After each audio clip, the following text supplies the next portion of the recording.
Being so young in the industry, how do you guys stay grounded? I think our families really have played a Yeah. good role. I mean, from a young age, my parents really drilled into me just like a good set of, I feel like roots. Like I have my feet in the ground well, and I feel like just like I have real people in my life that keep me in check in terms of just like checking in and talking and making sure that, you know, we're staying true to who we are as people. Yeah. Awesome. You nailed it. I mean, that's how I feel as well. I think having, you know, the right amount of time to just really have time with your family and friends is great. To kind of disconnect yourself from the world and then, you know, go back into your work mode. Because it can be a scary industry, especially for sure. Lots of people who just will tell you what you want to hear, and it's a really strange world. But we're all figuring it out. I'm glad we have each other. We've got each other. Yeah, I was just about to say, I'm so glad that at least you guys have each other. They're like, if someone's like just going off track for a bit, you're like, hell, bro, like. Oh yeah, exactly. That's the perfect way to put it. Yeah. Awesome. Okay, so I wanted to ask you about your recent live performance at the MTV Europe Music Awards. How was that for you guys? I just saw your performance. Mind blown. You guys sound so good live. Thank you so much. Thanks. Yeah. It was great. I mean, I think it would have been better to be there, but it was great to be on the show. I think it was a great experience. It was a big honor for us when they reached out and said they wanted us to be on it. That was really exciting. Just to you guys were surprised. You guys were so awesome, honestly. Yeah. Thank you. So you guys performed Fallin. What's the meaning behind Fallin? Yeah, Fallin was written about just the beginning of a relationship and sort of that moment of I guess vulnerability when you're like, do I go for it or do I not? And when you decide to really go through with it and say, yes, this is, you know, I want to be in this relationship. Right. It's sort of this moment of like your heart starts pumping and that's the whole thing. So that's sort of what it's about. Yeah.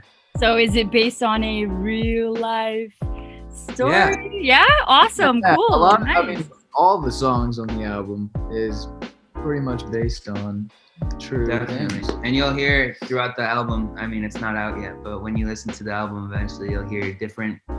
I listen through and I can hear different seasons of my life. Like I remember exactly what was happening when we were writing about this. And, you know, there's breakups, there's everything in there. Like, you know, it's really.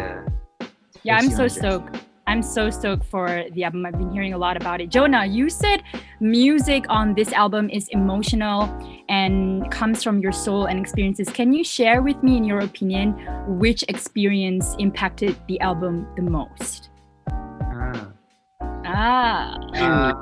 Which experience? I think just there's one song that was written. It's interesting. It was actually written from my perspective about this, and I can't tell you what song because it's not out yet. But no worries. I'll be patient. It was about one of my old relationships. Like I put myself back in my shoes of when one of my exes and I broke up, and it was like a really like rough ending. Oh, ouch! I feel for her. Oh my god. Yeah, well, yeah, it was actually I kind of got the worst part of it, so it wasn't good. But anyway, that's sort of what one of the songs was. I know what you're talking. Yeah. Nice. Okay. Well, at least something good came out of it, and art came out of it. So I'm looking forward to that. Definitely. A banger came out. A banger came out of it. That's right, bro. So Zach, this question's for you. You said from the moment y'all finished touring, you wanted to step it up. How has Why Don't We evolved since then?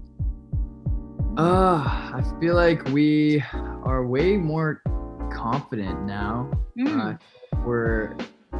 kind of know who we are now more than ever. I feel like we've taken 4 years to really get here. So we are our real selves. We're confident. We are excited to show everybody our true selves, and I'm just ready for this album to come out. And that's awesome. Confident is true, on point, because when I saw your music video, Fallin, when I saw your performance, I saw it. You guys were so in my face. but in just a good way. Like, oh my gosh, these guys are like, they're grown and they're like, I cannot wait to see what you guys have in store next, this album. Yeah. So how was it, what's it like making, writing, and producing your own very album? I mean, I think that's, it's sort of one of those things that we always talked about when we first started the band. And it's very validating and a big, it's a big accomplishment. And like I said, we feel more confident. I feel like back then we really weren't, like, we didn't know if people would like it. I feel like we were like not as experienced as we want to be. I feel like we now feel so experienced and we're like ready for it. Good.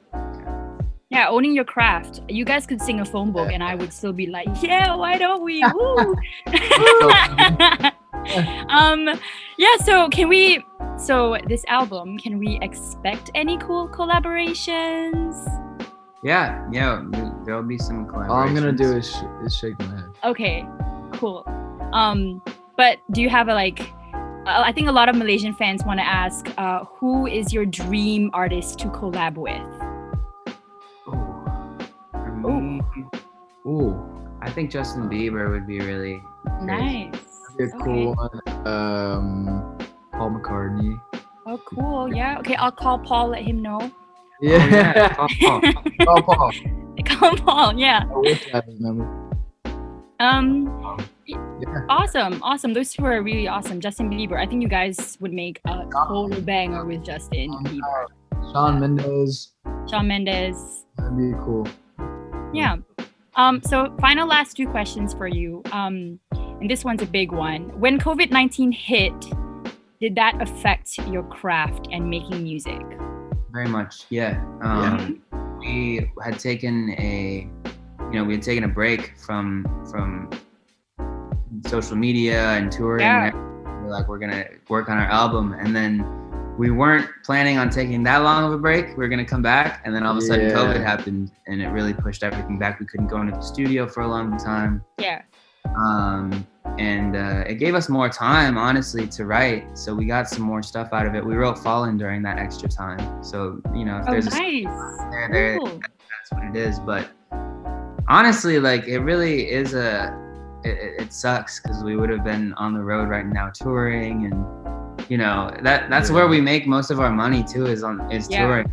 Like, it's like such an interesting time right now of like trying to figure out how other ways to get in touch with fans and Zoom calls and maybe a virtual show or something like that. Yeah, I do it. I go for your virtual show. Yeah. Awesome. So final one is, what's your message to all your Malaysian fans? We absolutely love you guys so much. You guys have been there for us forever. We see you guys everywhere. Literally, Malaysian fans go so hard. It's insane. So hard. Yeah, it's crazy. I remember the show that we did there last year. It was just like insanity. I know. It was insanity. So much fun. Right? Yeah. There's no one like us. Every artist that has come here is blown away, like every artist. Exactly right. Exactly right. Yeah. We can't wait to see all of our Malaysian fans again. I can't wait. Awesome. Looking forward to having you guys. Thank you so much for your time. Thank you. All right. Have a great day. All right. You too. Fly FM.